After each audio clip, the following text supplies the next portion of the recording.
Anda kembali bersama kami, kita masih berbincang dengan Bung Doni terkait dengan jelang laga Usyk melawan Fury begitu ya, Minggu dini hari nanti. Kalau tadi sebelum break saya menyebutkan bahwa ini Usyk lebih dominan kirinya, Bung. Nah, ya, apakah bagi orang-orang yang menggunakan kidal itu sama saja dengan kita yang memang lebih aktif sebelah kanan begitu?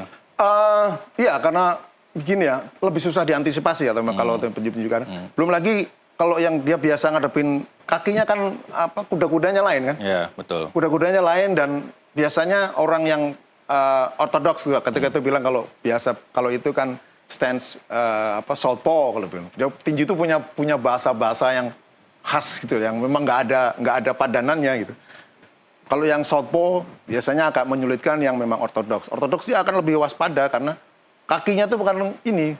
Kadang-kadang kalau kita main stance-nya ortodoks itu kan kaki kiri yang di depan. Kalau kidal kan kaki kanan yang di depan. Nah ini yang tabrak-tabrakan nanti. Nah itu juga dia jadi waspadai. Nah ini Fury juga karena range-nya rataan petinju kidal itu lebih sedikit dari petinju yang... Tapi tidak mengurangi kekuatan orang-orang kidal ya? Tidak. Nah kalau ini kan Fury adalah dipredikati punya bakat yang langka begitu ya, seorang petinju yang bisa melakukan pukulan jab tepat dan melakukan pukulan keras dengan tajam. Nah, saya pun tidak tahu dari mana predikat ini begitu ya. Di pikiran saya itu apakah memang semua petinju harusnya punya bakat untuk memukul sesuai tepat sasaran begitu ya. Nah, kalau Anda menurutnya apakah memang ini pantas disematkan oleh Fury juga atau semua petinju sebenarnya ada? Iya, pukulannya bagus itu kan kalau kita ngomong data kan di tinju profesional itu ada yang ngitung kan. Jadi seperti kita hitung tadi kan. Betul. Average per roundnya berapa. Nah, dengan sekian persen itu udah masuk kategori tajam, gitu kan, sering, banyak. Ya, kira-kira seperti itu dan Tyson Fury termasuk salah satu petinju yang paling punya jab sangat bagus karena tangannya panjang gitu. Dia sangat punya keunggulan fisik yang memang menguntungkan buat dia, tangannya panjang.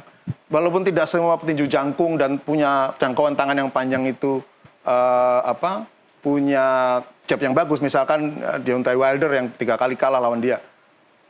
Dia bagus tapi dia tingginya hampir sama, jangkauannya sama, tapi dia tidak punya jab yang bagus. Ya itu depends, tergantung bagaimana dia membentuk dari dasar dia berlatih tinju ya di amatir ya.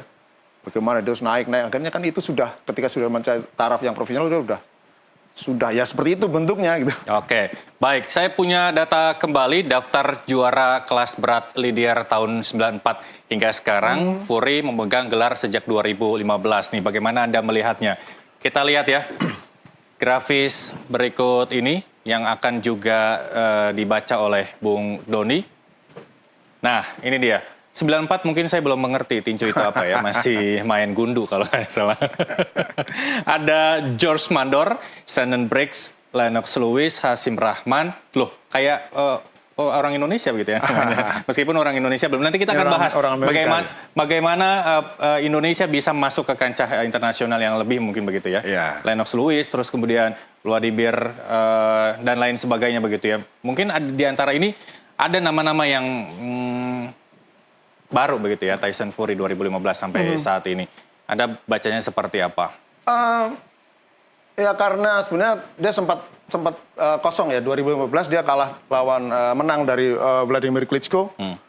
Kemudian dia nggak dapat promotor yang bagus, dia sempat frustrated kan, sampai dia nggak aktif sampai 3 tahun. Kosong dia. Sebelum dia akhirnya main lagi 3 tahun lalu yang melawan Deontay Wilder, dia baru dapat gelar lagi WBC. Satu hal yang unggul dari Tyson Fury adalah mentalitasnya yang memang tough gitu ya, kuat. Dia sempat down, sempat frustrasi, lalu ya drugs segala macam sampai kan kalau kita baca banyak reference gitu, dia sempat badannya sampai hampir 200 overweight lebih, overweight sampai hampir 300 kilo lebih gitu kan. Tapi dia bisa balik lagi ke performa terbaik itu kan buat seorang atlet itu wah istimewa gitu kan. Ada dulu fotonya dia filmnya dia naik sepeda sampai disapa hey gitu kan, ombrong tubuh yang gemuk, minum bir segala macam karena dia memang ya menghadapi jatuh bangunnya karir itu dia tough gitu. Ya beda dengan Usyk yang relatif lebih mulus gitu ya. Mungkin karena memang ya itu depends, tergantung ke manajemen masing-masing ya. Kadang-kadang ada manajemen yang pasang harganya ketinggian gitu kan. Jadi ya lu ketinggian lo gitu kan. Lu kemahalan ntar aja. Akhirnya promotor juga ogah. Ya disitulah kalau yang namanya juga ini bisnis ya, kalau tawar-tawarnya terlalu kaku juga ditinggal sama pembelinya, itu kan pasti begitu. Baik, ini 2009 sampai 2015 sekitar 6 tahunan begitu ya. 2015 hingga 2024 sekitar 9 tahunan begitu ya. Iya, ini berarti tapi sempat rekor. vakum. Iya, dia sempat vakum, tapi sempat vakum 3 tahun lebih lah. Baik, menurut Anda akan mempertahankan ini atau dia akan mempertahankan, kan Fury baru lawan setelah menang dari Deontay Wilder 2021 mempertahankan sekali, terus menang lagi melawan Dillian Whyte. Berapa kali ya? 2-3 kali lah baru.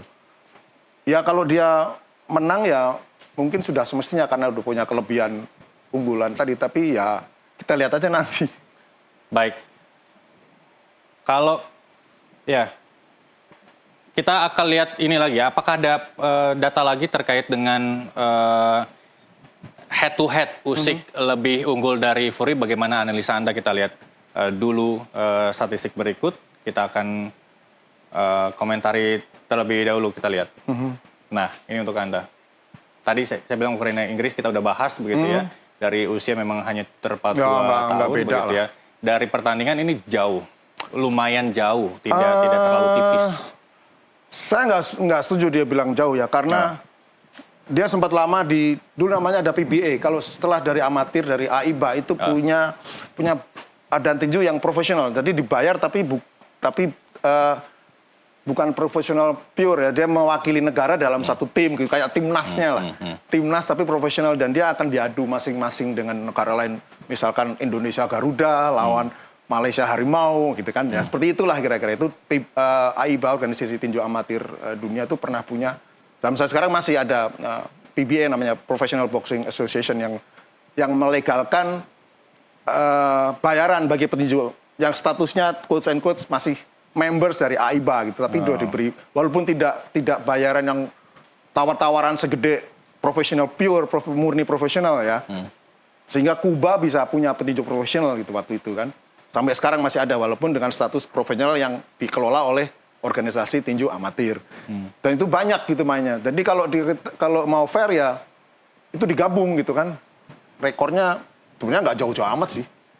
Nggak jauh-jauh amat sebenarnya. Oke, berarti ini menurut Anda pertarungan yang memang sama-sama kuat imbang, gitu ya. Imbang. Sebenarnya gitu imbang ya. Kemampuannya, karena dia juara Olimpiade, kurang apa lagi. Juara Eropa, juara dunia, juara Olimpiade di amatir.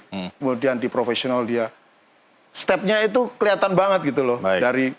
Di kelas cruiser dia juara, menangnya 1-1 sampai akhirnya jadi undisputed champion gitu kan. Di kelas berat pun juga dia mulai dari belajar 2-3 ronde, kemudian dia langsung lawan Anthony Joshua untuk juara di 4 versi badan tinju dunia. Baik, mungkin terakhir sebelum saya minta Anda prediksi siapa yang akan menang. Dengan 5 gelar juara yang akan mereka sandangkan ketika mereka menang begitu ya, apakah ini tidak mengurangi jumlah pertandingan-pertandingan lain yang memang seharusnya setiap satu pertandingan 1 gelar begitu?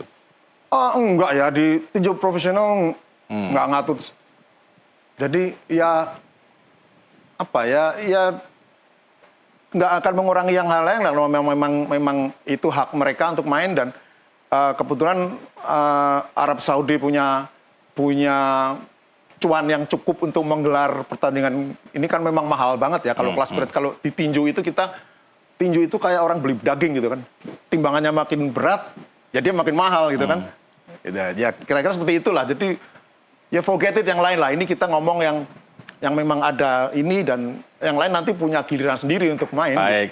Bung Doni pegang siapa? Bukan taruhan. Tapi ini prediksi Bung Doni siapa yang akan merebut gelar?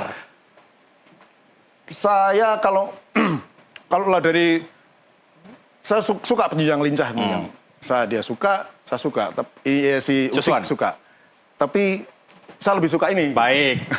Usik kita lihat apakah prediksi dari Bung Doni ini akan benar menjadi kenyataan yang menjabat gelar juara paling tinggi begitu ya. Kita lihat nanti begitu ya. Terima kasih Bung Doni telah bergabung bersama kami di NTI Sport. Kita akan kembali bertemu di lain kesempatan. Dan pemirsa TV Sport masih akan kembali dengan sejumlah informasi menarik lainnya. Tetaplah bersama kami.